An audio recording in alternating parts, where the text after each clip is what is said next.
Assalamualaikum dan salam sejahtera. Saya Siti Nurdiati Zaidi dalam ringkas 10 pagi.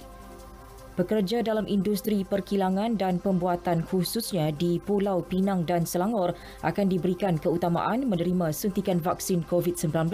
Ini memandangkan kedua-dua negeri itu merupakan zon industri dengan aktiviti ekonomi yang amat rancak. Demikian dinyatakan Menteri Perdagangan Antarabangsa dan Industri Datuk Seri Muhammad Azmin Ali. Tambah beliau, kerajaan amat komited untuk memastikan proses program imunisasi COVID-19 kebangsaan dapat dilaksanakan seberapa segera. Ini termasuk pemberian suntikan kepada pekerja asing.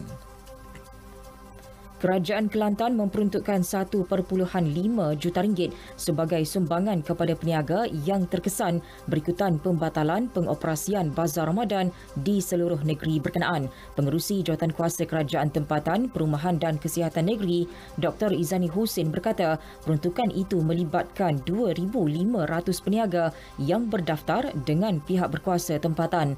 Agihan akan dibuat dalam masa terdekat.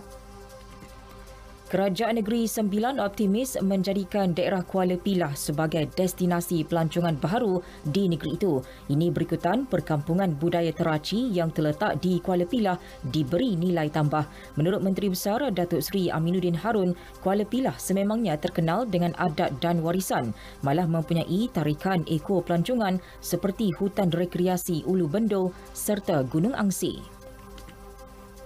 Agensi Kesihatan Persekutuan Amerika Syarikat meminta penggunaan vaksin COVID-19 keluaran Johnson & Johnson dihentikan sementara. Ia susulan insiden darah beku melibatkan 6 individu yang menerima dos berkenaan.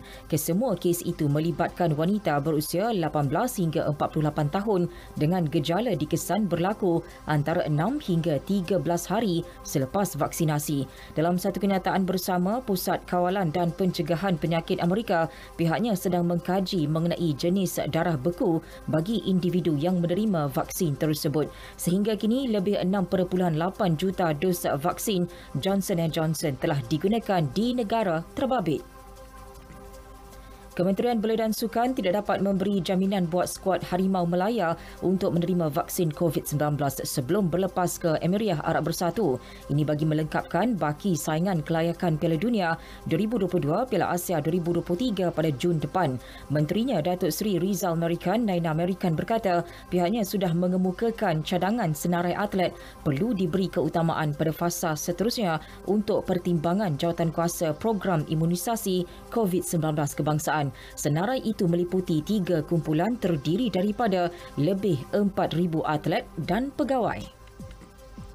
Sekian berita yang disunting oleh Nik Hafizul Baharudin dari Pusat Berita RTM. Assalamualaikum dan salam sejahtera.